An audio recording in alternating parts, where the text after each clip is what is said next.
Welcome আরো একজন special performer বেহালা থেকে কৃষাণু দাশগুপ্ত।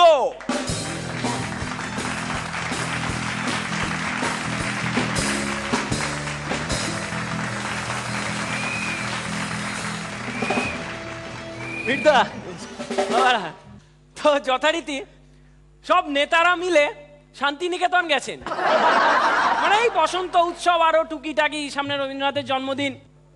তো এইবার বিমানবাবু বুদ্ধবাবুকে বলছেন, একই বুদ্ধ, এখন তো মনে হচ্ছে সব আষাঢ়ে গপ্প। তুমি বললে বসন্ত নাকি এসে গেছে, কিছুই তো দেখছি না, শীত তো ভালোই রয়েছে। এবার বুদ্ধবাবু প্লিজ বিমানদা, please one thing, if winter comes, can spring be far behind? Never, no. না সবই তো বুঝলাম, আবার বলছি এখানে তো গাছের পাতাগুলো এদিক ওদিক হিলছে না, একেবারে জগদ্দল পাথর হয়ে বসে আছে, একটা ফুলও তো ফোটেনি। আবার বলছি সেম ওয়ার্ডস, ফুল ফুটুক না ফুটুক আজই বসন্ত, এটা মানতে হবে প্লিজ। আর প্লিজ এটা this is the secret between you and me, বেশি ফুল ফোটাবেন না, তাহলে কিন্তু আবার আমরা ফুটে যাবো, সমস্যা হয়ে যাবে কিন্তু, এটা প্লিজ। এই কথা যখন চলছে এসে গেছেন বিজেপির শ্রী তথাগত রায়। আরে তথাগত বাবু আপনিও এসে গেছেন, আসুন, কি বসন্ত দেখবেন? আমি কিছু বলতে চাই না, আমি শুধু একটা কথা বলবো, আমি এসছি রবীন্দ্রনাথের নামে। আর বসন্ত নিয়ে আপনি যেটা বলছেন, আগে আপনার দলের যে সমস্ত গুটি বসন্ত, জল বসন্তগুলো রয়েছে, আগে সেগুলোকে তারার বুদ্ধবাবু, তারপর বসন্ত নিয়ে আপনি কথা বলবেন প্লিজ। এখানে এখানে এগুলো না, এসব পরে হবে না। কিন্তু বুদ্ধ, আমাকে তো প্রমাণ দিতে হবে যে বসন্ত এসে গেছে। ওকে, ভেরি নাইস। আপনি প্রমাণ চান বিমানদা? দাঁড়ান, কি করা যায়? পেয়ে গেছি বিমানদা। ওই দেখুন, ওই জাম গাছটার ওপর কি দেখছেন? হ্যাঁ দেখতে পাচ্ছি, দুটো কাক বসে আছে। প্লিজ, আপনি খুব লোকাল চিন্তা ভাবনা করেন, ভালো করে দেখুন, ওগুলো কাক না, কোকিল বসে আছে, এবং তার মধ্যে একটা কোকিল গান গাইছে। তার মানেটা কি? এসে গেছে বসন্ত, এসে গেছে। আজি বসন্ত জাগ্রত দাঁড়ে, বসন্ত জাগ্রত দাঁড়ে। না সবই ঠিক আছে, কিন্তু এটা নিয়ে প্লিজ। ওকে ওকে, তার মানে এসে গেছে রবীন্দ্রবাবু, এটা নিয়ে আপনি কিছু বলবেন? এবার রবীন্দ্র। হ্যাঁ ইচ্ছা মনে হচ্ছে এসে গেছে, এসে গেছে। হ্যাঁ কারণ আমি বলছি, এইটা 1970 সালে আমি এই ঠিক এইখানে চড়ুইবেতি করতে এসেছিলাম, সেবার কিন্তু ঠিক এই জাম গাছটার ওপর কিন্তু এই দুটো কোকিলই ছিল, এবং হচ্ছে গিয়ে এই কোকিলটা গান গেয়েছিল এবং তার দু একদিনের মধ্যে এসে গেছিল। মানে অ্যাকচুয়ালি কোকিলের সঙ্গে কিন্তু বসন্তের একটা অদ্ভুত আতাত রয়েছে, একটা যোগসাজস রয়েছে, এগুলো হচ্ছে সিগনাল। মানে জীবনের ক্ষেত্রেও কিন্তু এইসব সিগনালগুলোকে বুঝতে হবে। একটা বিষয় শিওর, বসন্ত এসে গেছে। এবার শুনুন, ফরা চেঞ্জ, আমি আপনাকে একটা তথ্য দিই। এই যে কোকিলটা গান গাইছে, এত সুন্দর গান গায়, এলাকার মানুষ ওকে আদর করে কোয়েল বলে ডাকে। কোয়েল সুতেরি বলি কুকু কুকু।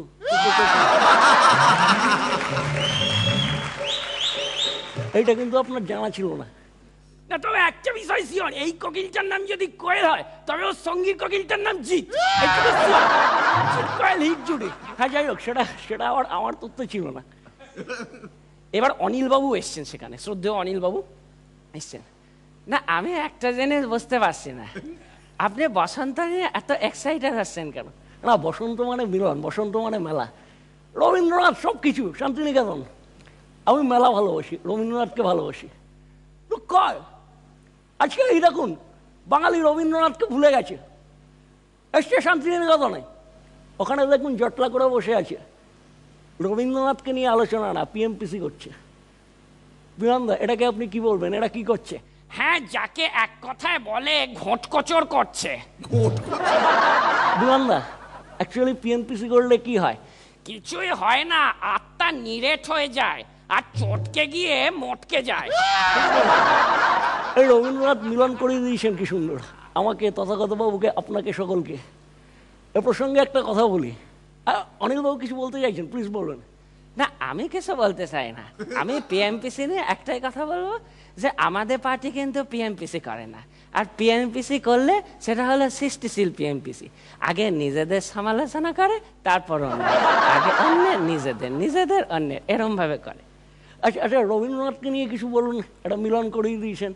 না, রবীন্দ্রনাথকে ওই তো বলবো, রবীন্দ্রনাথ কিন্তু সমালোচনা করতেন, কিন্তু সেটাকে পিএনপিসি আমাদের বলার ধৃষ্টতা নেই। রবীন্দ্রনাথ আগে নিজের সমালোচনা করতেন, এবং যদি অন্যের সমালোচনা করতেন সেটা একটা করা মরালে গিফট প্যাক করা থাকতো।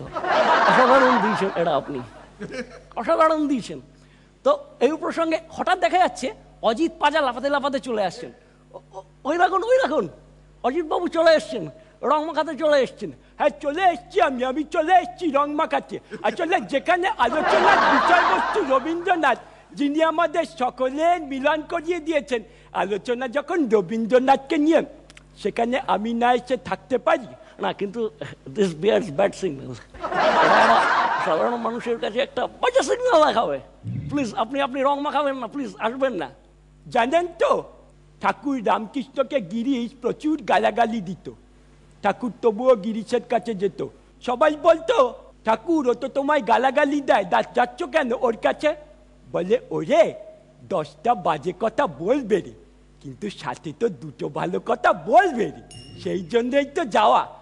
বুদ্ধবাবু ছোটবেলায় ভাব সম্প্রসারণ পড়েছেন। আপনাদের লয়ে বিব্রত হতে আসে নাই কেউ অবনী পরে, সকলের তরে সকলে আমরা, প্রত্যেকে আমরা পরের তরে। এটা যিনি করিয়ে দিলেন তিনি রবীন্দ্রনাথ, তিনিই সব পারেন।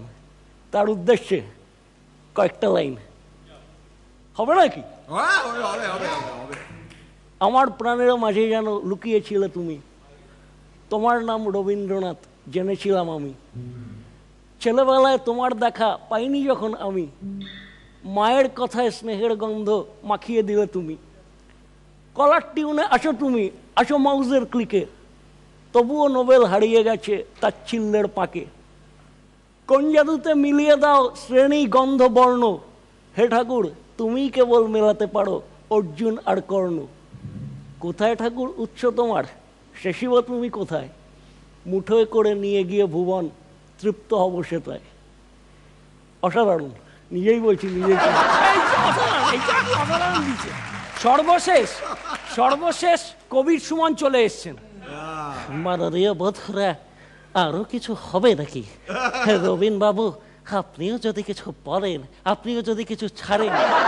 এই আপনি কি ছাড়তে বলছেন বলুন তো, কি সব সিগন্যাল দিচ্ছেন? এই খুব সাবধান, আমি কিন্তু এসএমএস ছাড়তে পারবো না, ব্যালেন্স শেষ। আপনার তো এসএমএস ফ্রি, যখন খুশি যাকে তাকে ছেড়ে দিচ্ছেন। মাননীয় বধু, আমি সেটা বলছি না, আমি বলছি সবাই মিলে যদি রবীন্দ্রনাথের উদ্দেশ্যে একটা গানের লাইন দিয়ে শেষ করে বোধ খুব ভালো হয়। শুরু করুন না আপনারা, আমি তো আছি।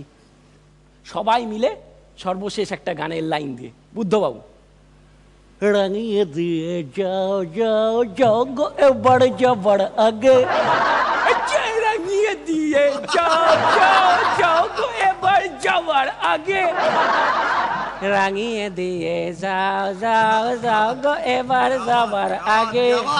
এইটা রাঙিয়ে দিয়ে যাও যাও যাও গো এবার যাবার আগে। এইটা রাঙিয়ে দিয়ে যাও যাও, হে ঠাকুর যাও গো এবার যাবার আগে। রাঙিয়ে দিয়ে যাও যাও যাও যাবার আগে।